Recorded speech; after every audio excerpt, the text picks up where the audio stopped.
Government is not reason. Government is not eloquence. Government is force.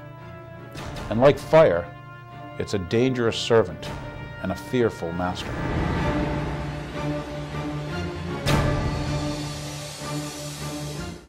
Yes, thank you for tuning in. My name is Daniel? Daniel Hapney? Is it me? On your TV? Gosh, I live in your town, now I get on your TV. It's pretty good. The show, The Real Story. What do we always say at the beginning of the show? Follow the money. Think for oneself. Let's try anyway. Today I'm wearing my End the Fed shirt because I don't think there's a better thing we could do than end the Fed. Don't have to end it overnight. I don't care if it takes you a year to end it, maybe 2 years. That'd be fine with me. Having a private banking cartel control our currency is not a good thing. Thomas Jefferson told us early on. He said if we ever allow private banks to take over the issuance of our currency, that the corporations and businesses that grew up and banks that grew up around them would slowly steal all the wealth from us until our children woke up penniless and homeless in the nation their forefathers conquered. I remember that quote. Why? Because I keep on trying to get you to read, maybe you to think, but hey, it's my show and I can say it, and so here we go. This one's a little bit on money. Now, I got to start off with, we have people in Washington who like to reach into my wallet, okay? Here's a picture of Barney Frank, supposedly a representative of Sharon, and what's he doing? Is he reaching into that guy's wallet, or is it just that Barney likes guys? Now, I do remember that Barney had the underage male brothel running in his Maryland residence. Maybe you forgot that, but you're a Sharon viewer, so Barney represents you. So Barney, why is Barney important? Because who helped push the banking bills, the TARP, the Troubled Asset Recovery stuff? Who helps make the biggest steal and rip-off heist in the history of, the world? Could it have been Bernard? You never know. But, when it comes to reaching into someone's, let's show him again, because he's reaching what, for his wallet? Do you think that's what Barney's reaching for with that young man? He's going for wallet action there, right? Because he probably wants to redistribute his wealth. Maybe he wants to spread his cheeks. I have no clue. You'd have to ask Barney, not me. But I was just picking on Barney. It was too easy. What do we have for you? Here's a good one. Here's a commercial that they banned. They banned it, why? Because I think it had a little bit too much truth. And you say, who banned it? Well, they wouldn't air it, I guess, on the Discovery Channel. So here's a commercial, and tell me what you think about it. I wanted to show it to you because I thought it was interesting because of the truth that was involved. We always like the truth here at The Real Story. So here you go.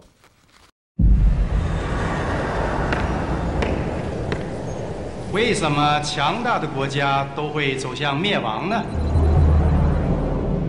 古希腊、罗马帝国、不列颠帝国、美国，因为他们都犯同样的错误。 与原来使得他们成功的原则背道而驰。美国政府企图以庞大的开支和税收来摆脱严重的经济衰退，巨额的所谓刺激开支、庞大的医疗改革、政府接管私有企业、债务累累。当然，我们是他们的大债主。现在他们都得给我们干活。 You can change the future. You have to. Join Citizens Against Government Waste to stop the spending that is bankrupting America. Rather interesting, huh? Maybe we've got some Oriental viewers in the audience and or people from China who can come and say, the guy was actually saying the correct words.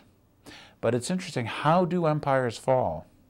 How do you take down an empire? When I say an empire, hopefully we never became an empire, but when we play the empire games, and when you do what? You send your military all over the world to shoot and kill people, even when you find out it's based on lies, what do you call it? And I'll ask the viewers of Sharon who happen to be Jewish and had maybe relatives in the Holocaust, after we kill 1 million Iraqis, is that a Holocaust?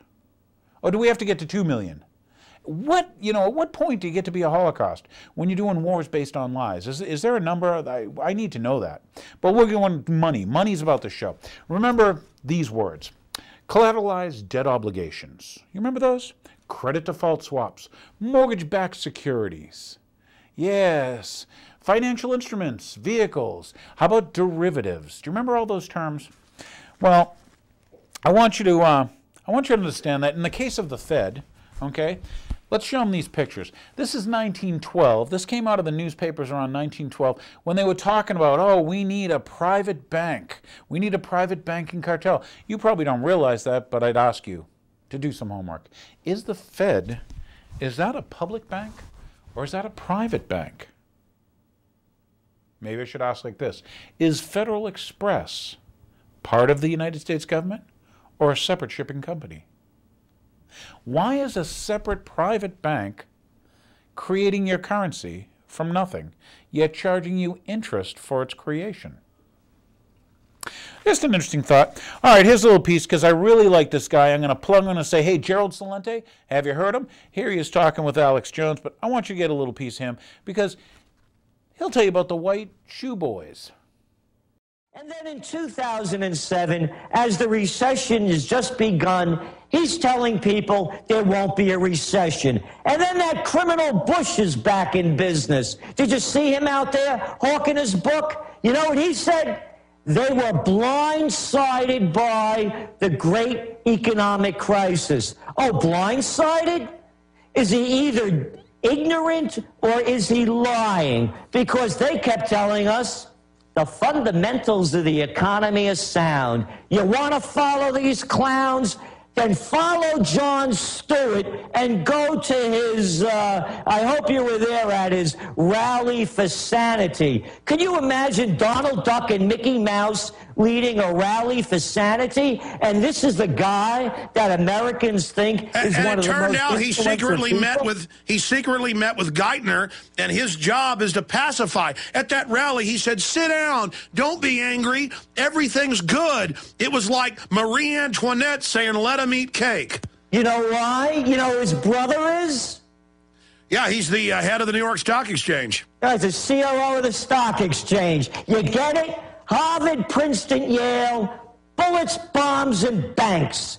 They'll sell you out, they'll knock you down, and they'll rape you at the airport. And I agree with you. I mean, just 6 months ago, they bailed out Europe. It's happening again. It's a black hole mathematically. I've had all the top economists on. There's no way to pay it back. They had a bizarre meeting at Jekyll Island a week ago, and the former head of the Fed, now a rat leaving the sinking ship, talked about criminality in banks. And so Greenspan's trying to tell you about criminals. He's the guy that helped get rid of the Glass-Steagall Act. These guys know exactly what they're doing, and they're scared. They want to get away with it. That's why they've set up this police state as a rearguard action to get away with their crimes. But I don't see it happening, Gerald, and the world is in a depression. Your prediction is right. I mean, we are in a depression, and the collapse is becoming more and more evident. Well, I'm going to give you the bad news here. If people don't continue to stand up, it's going to get a lot worse because they're devaluing the dollar, as you know. You can't keep printing digital money out of thin air, backed by nothing and worth nothing. That's not worth the paper it's not printed on, number one. So that we know that there's a currency war. You're hearing it from Montega, from Brazil, across the board. The lunacy, they're one after another. Number two, trade wars. Add up currency wars and trade wars, you get real wars. This is 1930s moving into the 1940s. Well, I totally agree with you. What are some of the other trends and things that Gerald Celente is watching right now? Well, the biggest ones to watch right now, Alex, you have to be tuned into what's going on in Europe. This is a house of cards ready to collapse. The euro is going to go the way of the continental. It's not going to last. You're going to start seeing countries falling out one after another. We're looking for a global currency crisis. We're looking for gold to go to $2,000 an ounce. The real estate market's going to continue to plummet. We're going to face an economic winter, the likes of which no one's ever seen. The reason the commodity prices are going up has less to do with demand and more to do with the devalued dollar. I'm going to have Gerald Celente on for the rest of this segment and the next. He's awesome. We want to make the #1 search term investigate felony groping. Put that into the search engine over and over again. Investigate felony groping.